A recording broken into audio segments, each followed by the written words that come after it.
important witness on the German side was Willy Siebert. He was studying to become a pharmacist, but then his tutor died and his training came to an end. From then on, he worked selling paint and varnish products. When the war broke out, he first served in the infantry, but from 1915, he was posted to a unit which was working on chemical warfare. He helped with preparations for the gas attacks. Later, at the Eastern Front, he was himself a victim of a gas attack and was forced to perform administrative work for the remainder of the war.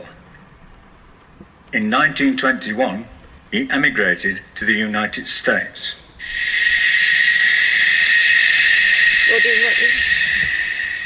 It was finally decided to release the gas. The weathermen had got it right.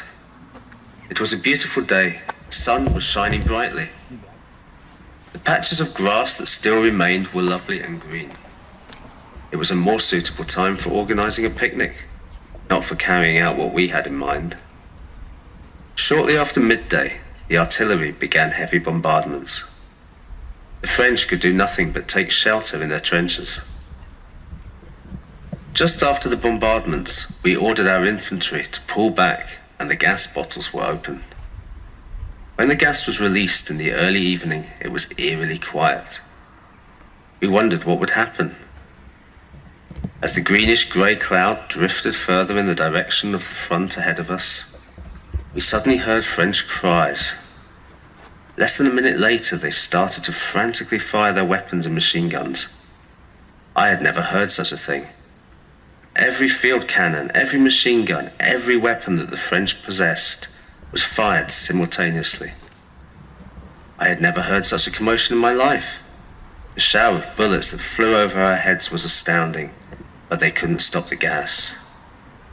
The wind carried it further in the direction of the French lines. We heard the cows bellow in fear, the horses whining in panic. The French continued to fire. They fired wildly.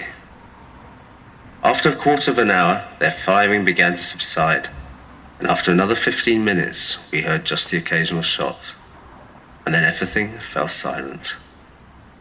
The cloud of gas cleared, and we set off, passing the empty gas bottles in the direction of the enemy. What we found was total death. Nothing, absolutely nothing had survived.